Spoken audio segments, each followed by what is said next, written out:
Alright everybody, today we're going to talk about how to take down Annihilation, the final boss in Remnant 2. A couple things before we head in there.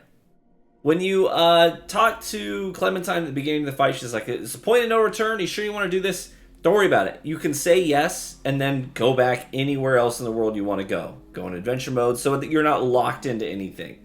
But once you've opened the door, you can freely go in and out and challenge this boss at any time. So, when you go in there, this is a dicey fight. I'm actually not a big fan of this fight because I think that it's like sensory overload to a certain degree. I think they try to do too much. Not my favorite fight in the game. But there's a lot of things that are going to be happening. So a little bit of advice before you walk through that door. One, you'll notice my artifact has 6 uses. I think it's important to level up your artifact before you go into this fight. So make sure you've done that at least a couple of times, because you're going to need it. This fight is a long fight, and it's pretty unforgiving, so you're going to need all the help you can get. Second thing, and I'm going to talk about this in my next video, the power of adventure mode. But make sure that before you go into this fight, the best thing you can do, honestly, there's tons of great guns, artifacts, mutators out there in this game for you to find. I would say make sure that you've actually got a usable build going for you before you go in here. You don't want to just like beeline all the way through the story mode and straight in there. It's going to be pretty difficult for you. So make sure you've got some good gear before you go in there. Okay, so here he comes. First thing I'm going to do is I put a mod on him just to do some damage over time. He has a big windup and a heavy attack, and then he goes up in the air and he'll constantly pound his sword into the ground. If he pulls it back, then he's spawning these orbs. These orbs they're actually homing bombs. If you don't take care of them, he'll raise the sword in the air and they'll all seek you out. It does a ton of damage. Big windup, heavy attack. And then this attack here, let me talk about this for a second. You're going to see this attack several times. And you kind of need to get used to this attack because he does it in a couple different ways during the fight. But he's going to put the sword on the ground, leave it there for a second, so don't dodge early. It's not an immediate attack. And then the sword will glow red. It'll pulse red and you'll hear this sort of shing. And that audio effect is going to be repeated in this fight. Anytime you hear that shing, you know that a sword drag is about to happen and you have to dodge, okay? So you'll see the sword is going to glow red. It's going to pulse red. You'll hear the shing, and then he's going to drag it through. So don't dodge early. Dodge after the shing. So again, that's the heavy attack. He's going to put the sword behind him. Shing. And then, boom. He's going to do a shockwave. I apparently didn't time it right. I thought it looked pretty good. Here's another shockwave, and he's going to do it again. Boom. And then shove. Okay, so earlier I said if he pulls the sword back, it's going to spawn orbs. If he shoves it down for the third part of that combo, it's going to spawn these roots that are going to reach out and try to grab you. You want to dodge laterally, because if you go forward or backwards, these roots will find you. Case in point, boom, they grab me, and I got to spam the button to get out. Sword behind him, glows red, shing, and then shockwave. That time we did just fine. Now, I'm using the coach gun because I love big damage up close. So, a lot of folks like longer range weapons for when he's hovering up back there. I don't shoot when he's back there. I shoot when he's close and I do big damage. I hear the shockwave, dodge. I'm good. Now, ammo's going to be spawning around the map. I highly recommend that you try to grab some before you deplete his health bar. Because once you deplete this health bar, you're going to go into phase 2, which is a nightmare. It is a nightmare. So make sure you grab some ammo before you full send him into his next phase. Shing, dodge, turn around, shockwave, boom, dodge. And now I'm up close for big damage.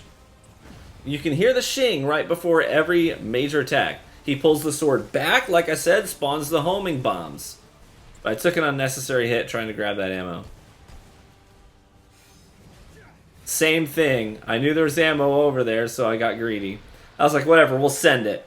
Now, I skipped that because I think it's annoying. But he does this hardcore thing where he rips his head apart and exposes the main body of the boss inside. So now we are in Tron realm, okay? So this glitchy Tron realm. This is a nightmare. Alright, this is, I mean, you're going to see, this is like overstimulation to the max. So there's going to be a lot of stuff going on screen. It's going to be hard to know what is a tell and what's just extraneous information. So most of what you're seeing is just extraneous information. It's there to just confuse, disorient, and be a genuine pain in the butt, okay? The only things you have to worry about here are basically his heavy sword attacks and the grid, the glowing grid that's going to come at you, okay? So again, that shing that I told you about earlier, that's going to come into play here. Every time you hear that, a sword drag is about to happen. So he'll usually, when you come in here, he's going to lead with a big overhand attack. Boom. So you got to dodge that. It does big damage. He has a shockwave attack too, which will stagger you and make it so that you can't do anything. It sort of stuns you for a second, which can often set you up for failure with his next attack. So dodge the shockwave, dodge the big heavy-handed overhand attack. But he's also going to do this thing where he's going to put the sword on the side of the room. You'll hear shing, and he'll drag it across, just like that move that he does in the first phase.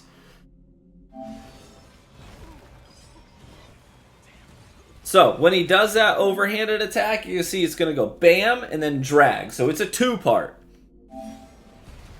There's the shockwave. Shing, drag. Grid, stand between the lines. If you're not between the lines, you can just dodge it. Shing, drag. I'm going to go ahead and take a heal. Drag. It's best to stand just slightly off of center. There's the shockwave. Shing, drag. Grid. I got tagged by that, and I'm not sure why, because it looks pretty good to me, the dodge, but...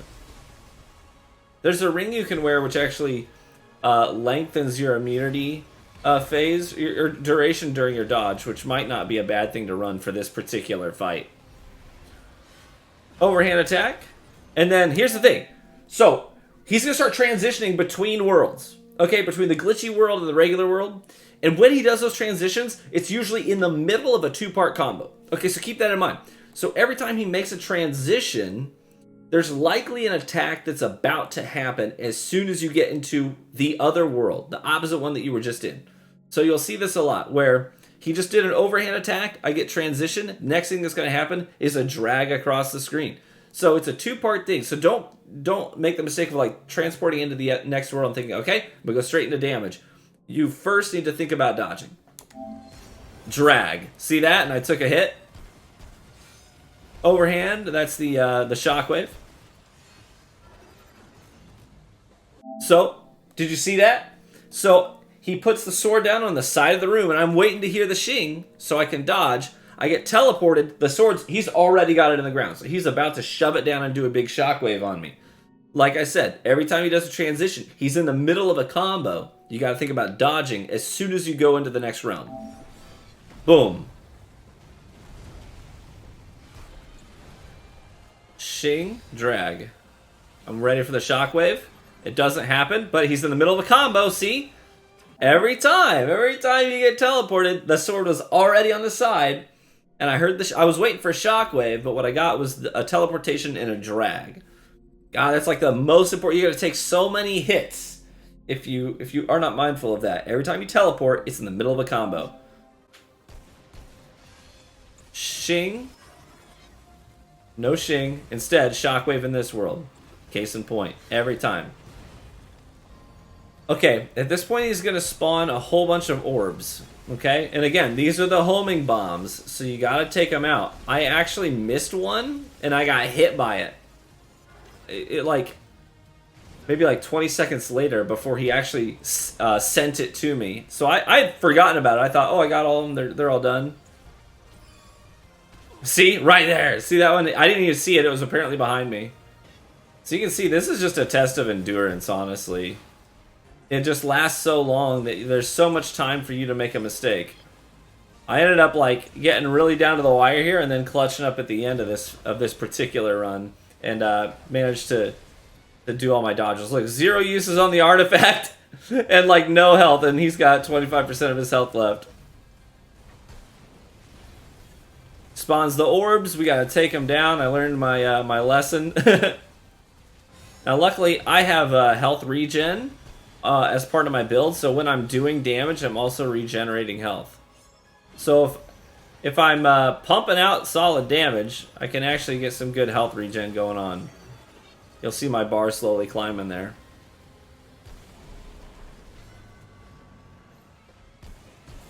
There. And that's the final damage. I'm shooting the orbs just in case, but there it is. Okay, so that is Annihilation. That's the boss fight. Now, at this point, I don't know why, but apparently I forgot to record the last. This is technically a 3-phase encounter, but he's done. I made the mistake the first time I did this fight. I made the mistake of thinking when we went into the 3rd phase that I needed to be shooting him. He's done. When you go into the 3rd phase after a short cutscene, all you have to do is avoid the attacks of the tiny little dogs that are going to be coming at you. So just don't worry about him. He's big, he's glowy, he's flashy, and you think he's the center of your attention and the thing you should be focused on. He's not. Completely ignore him. Instead, shoot the little dogs that are running at you trying to eat you alive. Because you won't have any like extra uses on the art. It doesn't reset any of your heals or anything like that. So whatever you ended this fight with is what you go into that phase with. So just don't let the dogs eat you alive. And you'll be good.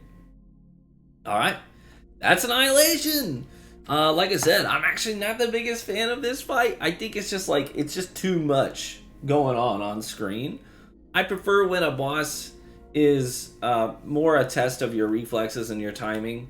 I prefer when they have very clear tells, you know what I mean? And I also feel like some of the stuff, like the grid attack and some of the shockwaves, sometimes visually it looks like you timed the dodge properly, but you still take damage.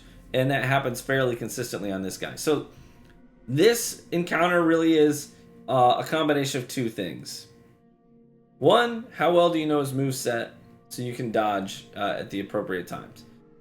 2 is luck. I mean, I really do think that some of this encounter does come down to a little bit of luck, too. So, but anyways, hey, best of luck on this encounter. I know this is a tough one. It's a bit of a, well, I mean, it's the final boss, so it's going to be tough for you, especially for your first clear. Hey, thanks for the support on this channel lately. It's been really cool to see it grow. I really appreciate that very, very much. Thanks for the support and the love and the likes and the comments and all that stuff. I appreciate it. Catch you in the next one. Bye-bye.